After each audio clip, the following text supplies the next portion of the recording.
Welcome back, Booktube. I am Sadie. I am your hostess with the mostest, and I am going to be finishing up my April haul.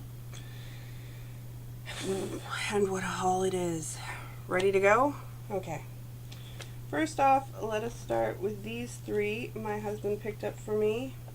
I'm going to show them all at once. I think we've all heard of these books before. It's the PopCap editions of... It's the Penguin PopCap editions of Jane Austen's Pride and Prejudice, which was the A. Jane Eyre by Charlotte Bronte, which is the B. And My Antonia by Willa Cather, which is C. And he picked those up for me while he's been gone, and he plans to keep picking them up for me until we're finished, because he knows I like the classics and I like pretty books. And they are both of those things, and I think they'll look great on a shelf. So that was very touching. Now, into other things. I got my Book of the Month picks. The first one, One Day We'll All Be Dead and None of This Will Matter, or One Day This Will Matter by Sachi Cool, who is a Canadian who grew up in Calgary. She is of Indian descent. Her parents are immigrants, so she is a first-generation Canadian. She currently lives in Toronto. So, as a mixed-race person who grew up in the prairies in Saskatchewan, I am pretty sure this is going to resonate with me. I've heard some critiques of this. I've heard some good things about this. I will see how I feel about it. It's essays. It's pretty short, so it should be pretty enjoyable. And then, because I've heard good things and I felt I probably want to read this, I ordered Pachinko by Min Jin Lee. Because who doesn't need a 500-page book about Pachinko? Which is a game you can play. Which is why there is the game board on the front.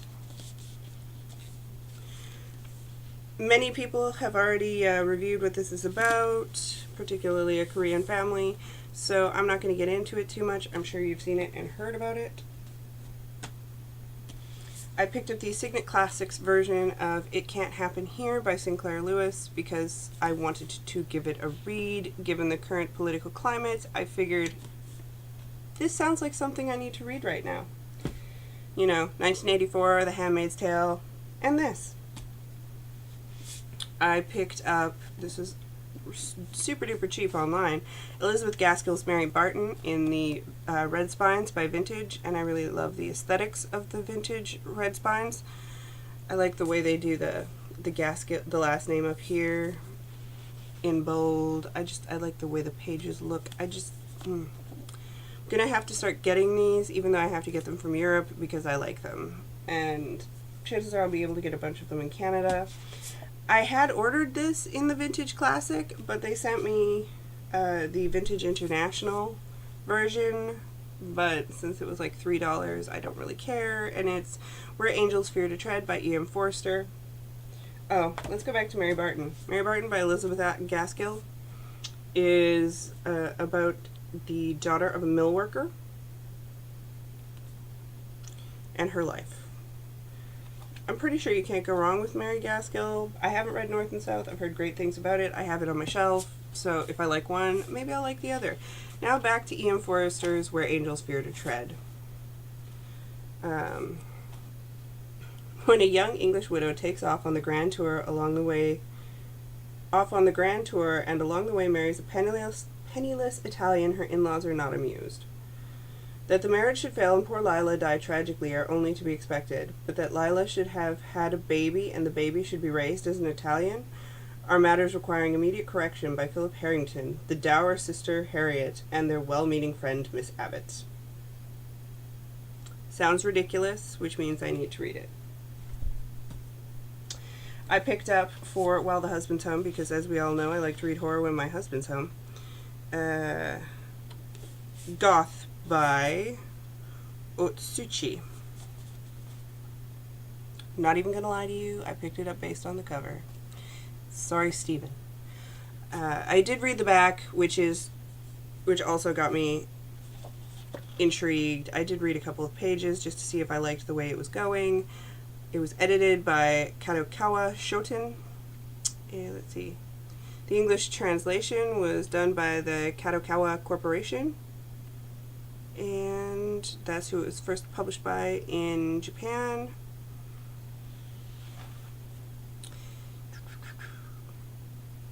Edited by Kadokawa Shoten, English translation by the Kadokawa Corporation, translated by Andrew Cunningham. There we go. And since I like the cover, and Steve just had a whole rant about this cover and interior designed by Sam Elsway. So Sam Elsway with a Z. Now, I will read you the back because it's entertaining. Marino is the strangest girl in school. How could she not be, given her obsession with brutal murders? And there are plenty of murders to grow obsessed with, as the town in which she lives is a magnet for serial killers. She and her schoolmates will go to any length to investigate the murders, even putting their own bodies on the line. And they don't want to stop the killers. Marino and her friends simply want to understand them. This new Haikasoru edition features the previously untranslated bonus novelette, Marino's Souvenir Photo. So I'm guessing that's right here. Yep. This is the last bit. And this one, and the bonus is translated by Jocelyn Allen. So, let's see. This guy seems to be really well enjoyed. He also wrote Zoo, and is well known for fantasy and horror in Japan, according to the back photo log thing. Looking forward to that.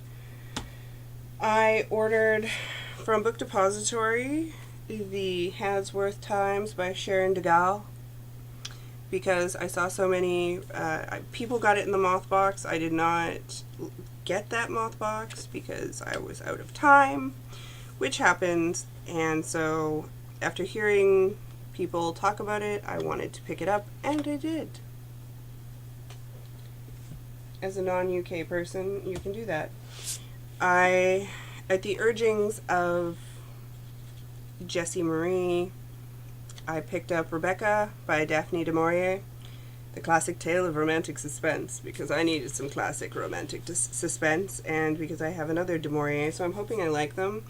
But I also noticed that the Skeptical Reader is doing a read-along of du Maurier stuff with a friend of hers, and I like her taste in books, so if she's willing to do a read-along of all of her books, then I'm guessing they're all good. I picked up The Good Daughter by Alexandra Burt. Again, it has a gorgeous cover. That's not what drew me to it, but who is the cover by? Tree Branches, copyrighted Vitir Adobe stock, water background by D'Outremont, cover design by Natalie Slocum, book design by Kristen Del Rosario. And this is, I shall read you the back blurb so that I get it right. Dahlia Waller's childhood memories consist of stuffy cars, seedy motels, and a rootless existence, traveling the country with her eccentric mother. Now grown, she desperately wants to distance herself from that life, yet one thing is stopping her from moving forward. She has questions.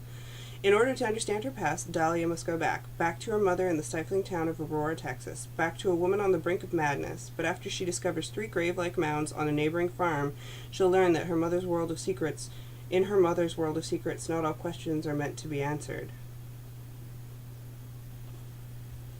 Sounds good, right? Right? I thought so.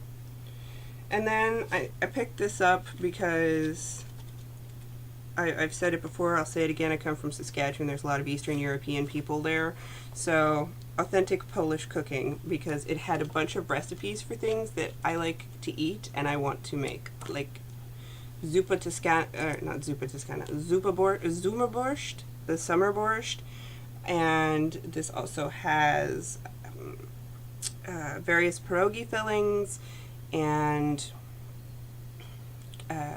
there is dill pickle soup. There is also a sauerkraut soup. There's all kinds of desserts, dumplings, just a lot of recipes that I am familiar with eating and really would like to make. It is put out by Mariana Dworak, and it's 120 mouthwatering recipes from the old country staples to exquisite modern cuisine. Will I be doing any exquisite modern cuisine? Heck no. But will I be making those soups? You bet your bippy. Because I am into soup. And then I went to Goodwill because I have no shame, and I bought a few more books because I had a gift card. I picked up Ellen Foster by Kane Gibbons. And I bought it entirely based off of the back where it says, "When I was little, I would think of ways to kill my daddy. I would figure out this or that way and run it down through my head until it got easy." That's the first line of this book. So it's tiny, and I figured, why not? It's a vintage contemporary. I picked up the giantness that is The Brothers Karamazov by Fyodor Dostoevsky. This is the new award-winning translation by Richard Pevier and Larissa Volkonsky. We all know who Dostoevsky is, and we've all heard of this book. This is the Vintage Classics edition. It is massive. I want to read it because I am feeling Russian. Feeling like I could go for some Russians. I picked up Zora Neale Hurston's Their Eyes Were Watching God. This is the 75th anniversary celebrated classic, perennial classic edition. It's not a very big book. I would like to read it because I have never read it. I hear it's some magical realism.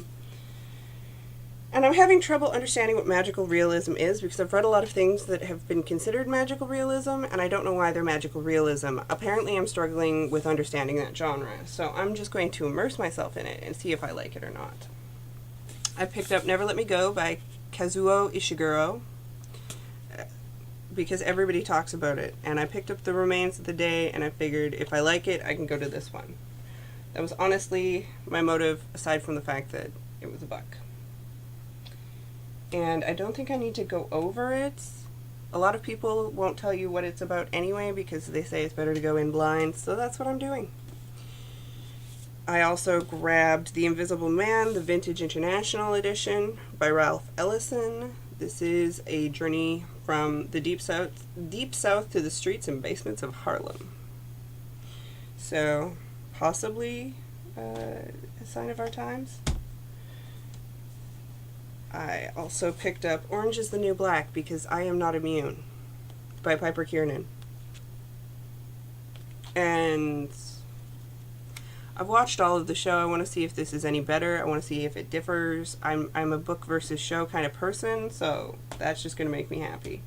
Plus, if it gives me more background on Red, I'm going to be even happier because I love Red.